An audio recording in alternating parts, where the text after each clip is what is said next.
Hello everyone, this is Dr. Julia with Harmonious Living. I'm so glad that you joined me. So come on in and take a seat and make yourself comfortable. As a life coach, it is my goal to help you live a more harmonious life with purpose, passion, positivity, and power. In this season, I have 10 episodes of inspiration and wisdom. In order to receive the maximum benefit from this season, try to listen to the podcast in their entirety. One more thing, be sure to like, subscribe, and leave a review about the tips and practical advice given in this episode. If you need life coaching, please contact me. The information is in the description box.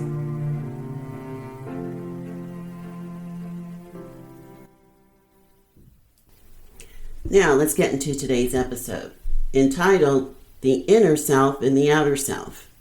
Until we mature and work out our issues, the inner self and the outer self may look like complete opposites. Your outer self is typically defined as a part of your personality that is shown in social or work environments. This includes the way you dress and speak and when you are around other people. Your inner self consists of your thoughts, emotions, and behaviors that you choose to keep to yourself or are disclosed to those closest to you. Most of us act slightly different at work than we do at home. And if you want to keep a job and get a raise or year-end bonus, there are certain things that your employer expects from you. For example, getting to work on time, dressing appropriately, not violating the code of conduct, and other things. Some of the things that show up on your year-end review is your ability to work well with others and completing your assignments accurately and on time. Those are just a few bullet points. And if you have any questions about what is expected from you, be sure to review your job description and your onboarding videos and documentation. Now I'm going to give you 2 examples of the inner self and the outer self using fictional characters. The first character is named Billy Bob. His inner self and outer self are polar opposites. At work, he's a model employee. He gets to work on time. He's very polite to his peers, and he's said to brown-nose upper management. His year-end reviews are excellent because he's willing to go the extra mile and pitch in when his coworkers call in sick.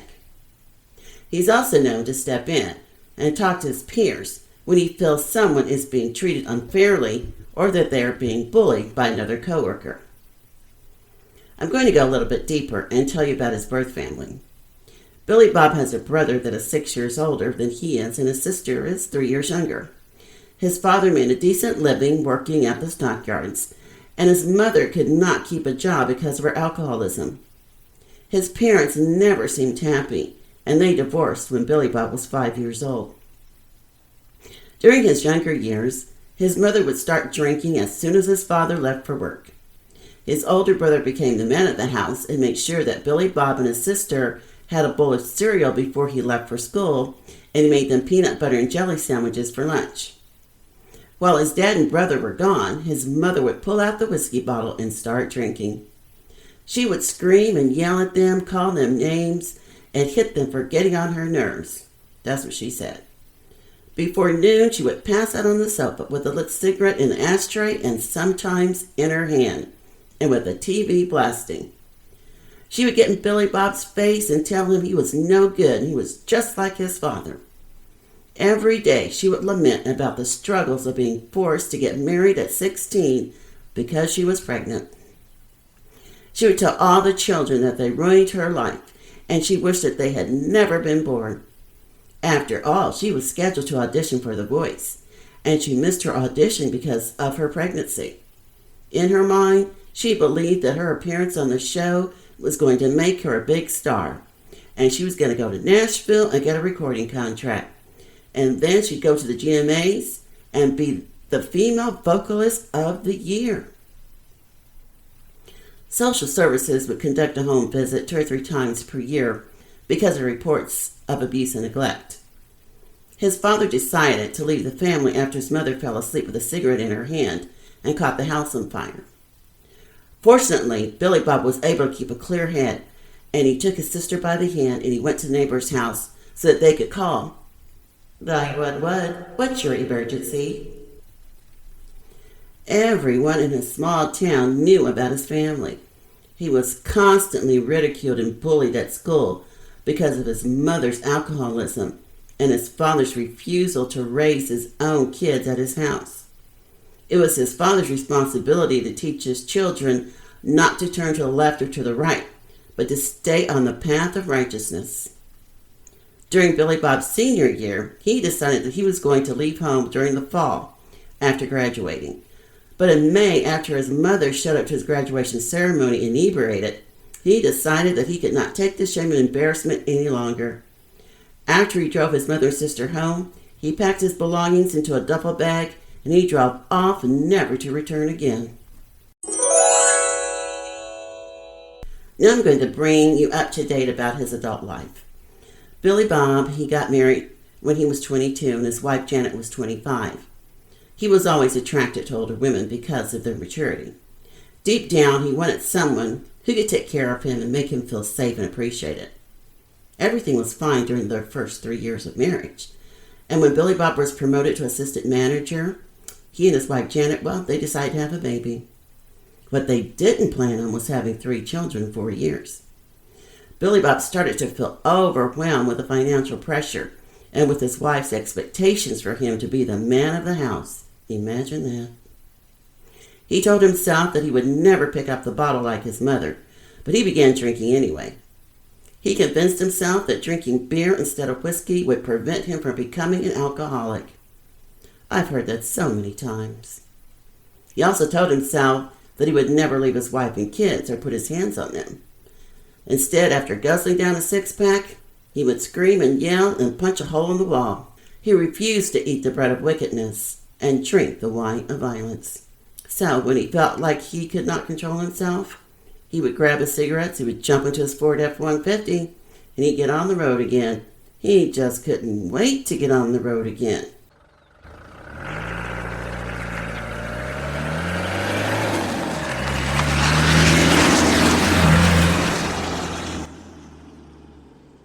Going to Cowtown.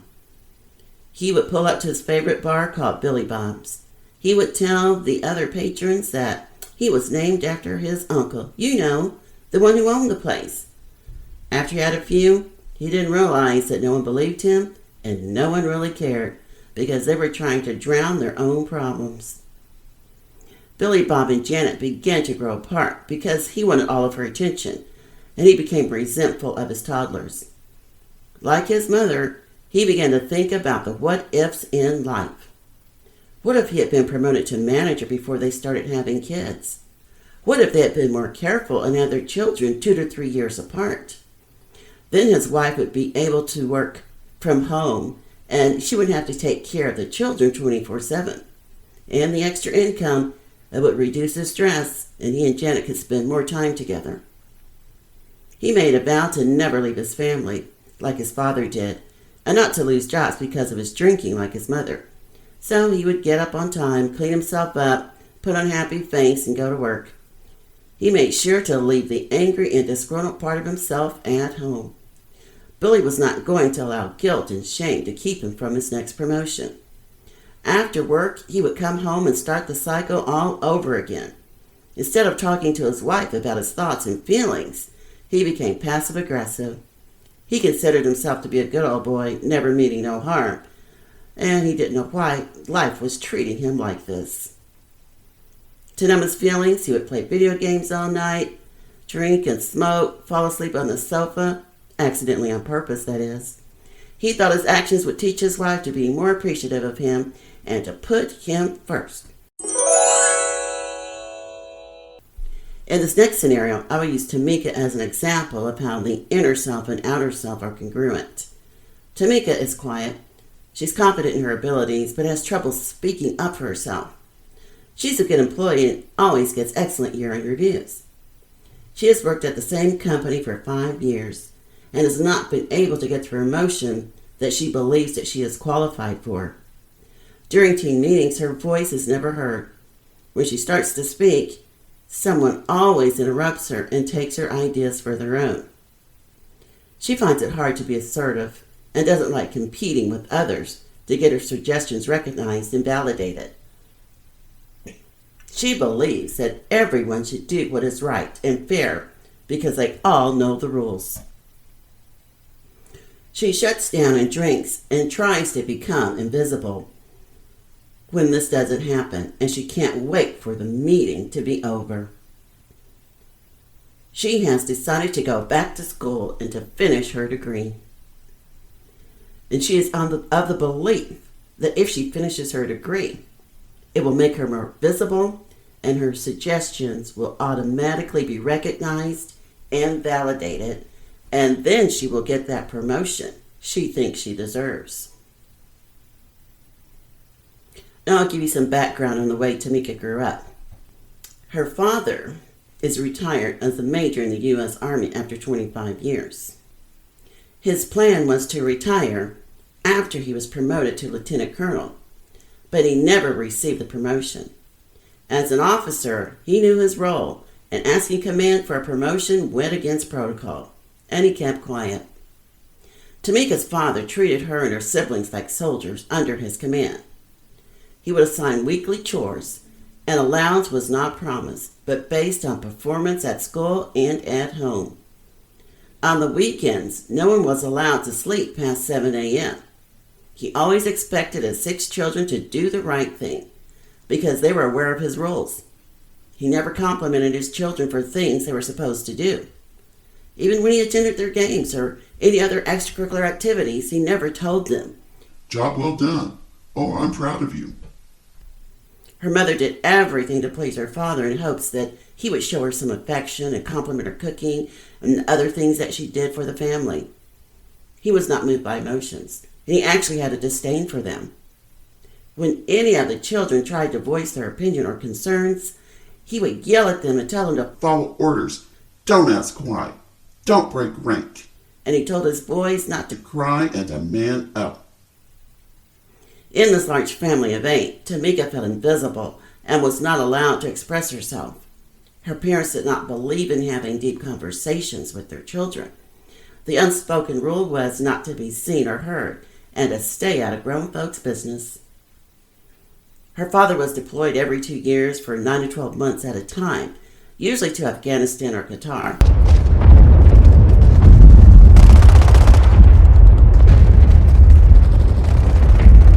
The whole family was happy when he left because their mother allowed them to express themselves and to sleep in on the weekend, and she gave them their allowance with no strings attached. And when the major's tour of duty was over and he returned home, the family had to readjust. It was like the last puzzle piece that's supposed to fit. But after each deployment, it gets harder and harder to put him back in place as head of the family. Although Tamika loved her father, she always seemed to function better when he was deployed. Tamika went to college after high school, where she met her husband, Jamal. She was in her sophomore year, and he was finishing his last semester as an engineering major. After he graduated, he was offered a job out of state, and he and Tamika continued to date. After a year of dating, they decided to get married, and Tamika dropped out of school. She said that she was only attending college because that is what her father expected, and after all, he was paying for tuition and housing. Although Tamika's husband's an alpha male, she tries really hard not to get lost in his shadow. They are traditional in their respective roles as husband and wife, and Tamika enjoys having Jamal as head of the family and making final decisions. He tries to be cognizant of her feelings and knows when she's had too much. Tamika wants to maintain her own identity, and for that reason, she continues to work outside of the home. They have 1 child together and have talked about having 1 more. They both grew up in large families and have weighed the pros and cons of what a large family entails. Tamika has a tendency to shut down and shrink inside of herself when she feels like Jamal is going off script and not following the rules.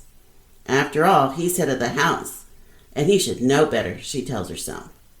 And she will never tell him this, but sometimes she wishes that she had married a man in uniform because, like most civilians, she thinks Jamal complains too much, he's undisciplined, he's too impulsive, and he doesn't respect authority.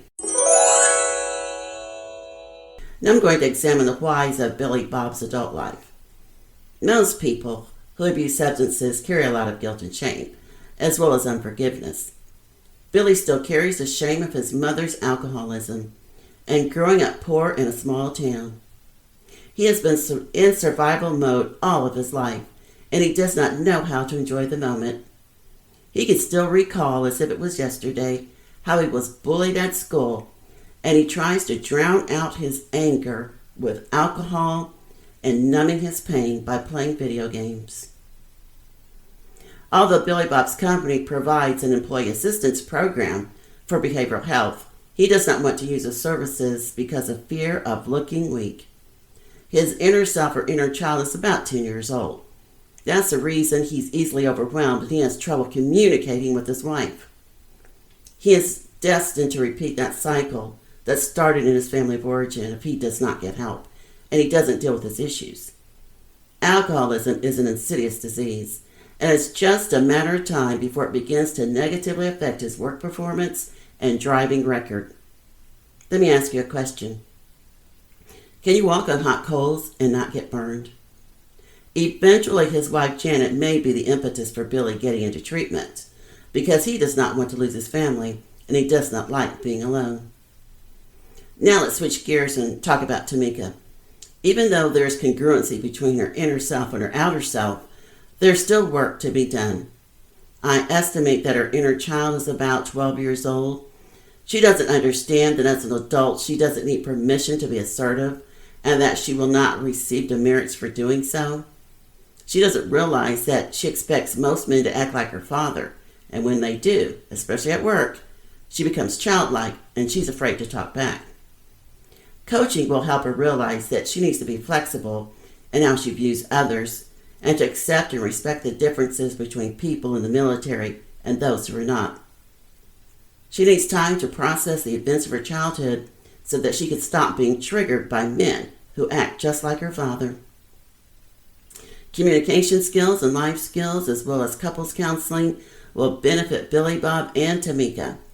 They need to put away all bitterness and resentment and be kind to their spouses. Now, this is my favorite part of the episode when I get to interact with you. So get out your journals, and I want you to write down at least 4 characteristics of your inner self and 4 characteristics of your outer self. Now be honest. This is for your personal growth. Don't talk yourself out of this even though you're feeling some consternation. Think of the 2 examples I gave you with Tamika and Billy Bob. Be objective and about what you present to others and what you feel inside. If your inner self and your outer self are incongruent, then ask yourself why. The issues of life are kept in your heart. So holding grudges, which coincides with unforgiveness, is detrimental to your soul and will prevent you from establishing healthy relationships. Why are you holding on to yesterday? You've convinced yourself that all of your troubles, they're so far away. But in reality, they are right here with you in the present. It is time to deal with them. If you decide not to attend counseling and then find someone else that you need to talk to, confess your sins one to another and pray. I'm going to give you something else to think about. Have you noticed that people who hold grudges are bitter and are always looking for a fight? No matter where they go, all they do is complain. If you go out to eat with them, they embarrass you by being rude to the waitstaff. They complain about not having a place to park when the establishment offers valet parking. Oh yeah, but they would rather complain than to pay for parking. You know the type. They go Christmas shopping on December 24th, and then they complain that the items they wanted are sold out. Or they get on Amazon, and they try and order, and then they find out that Amazon won't deliver on Christmas Day. Can you believe it? Their life of chaos has been a way of distracting themselves from their pain and unresolved issues. It is said that fools despise wisdom and instruction. I have another task for you. Write down what scares you the most. Some of the most common fears that my clients have discussed in session are the following: fear of growing up, fear of never getting married, fear of being alone, fear of dying, and fear of not having enough. Over time, your inner self and your outer self will show or hide what you fear the most. I will give you another example with Shay, another fictional character. Shay has a fear of never getting married, but would like to have a child before she turns 40. Her outer self is strong, confident, and independent. She has the gift of gab, and she makes well over 6 figures a year from her commission as a real estate agent. She tells her friends that she doesn't really need a man, and she really doesn't mind having one-night stands in order to get her needs met.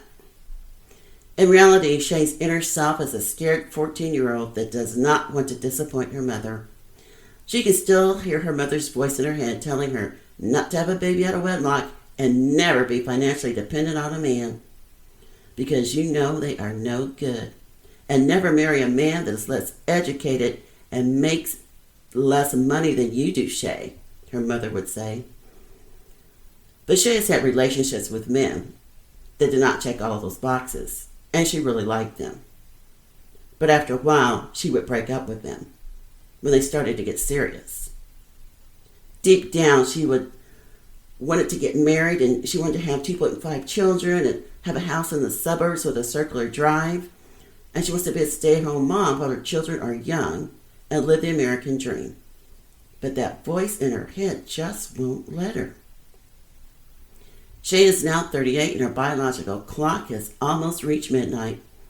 And she's afraid that she's going to turn into a pumpkin.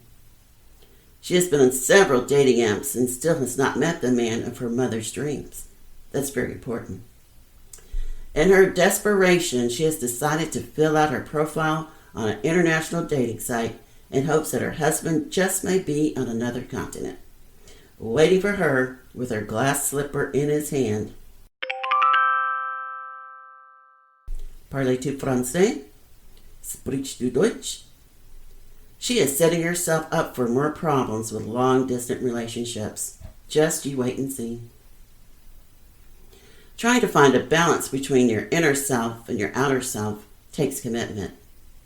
Digging deep hurts, but it's necessary to pull out the hurt and pain from the past as you search for mercy and truth. Inner healing is like going into surgery to have a growth removed or part of your body repaired. There's a lot of pain after the surgery, but after 6 or more weeks, the body has healed and the pain begins to dissipate.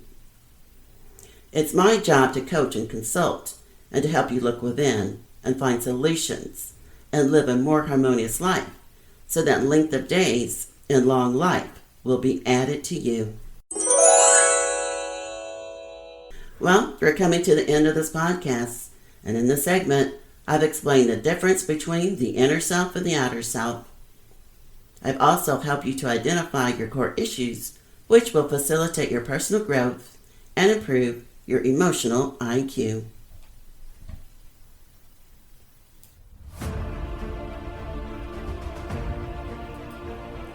I enjoyed being with you, and I hope you enjoyed the podcast as well. For your individual life coaching and consulting sessions, please DM me on Instagram at Dr. Julia Floyd. And please follow me on YouTube and Facebook. The links are in the description box. Before you go, be sure to like, subscribe, and leave a review because we're all in this together. And I'll see you next time on Harmonious Living with Dr. Julia. Ciao.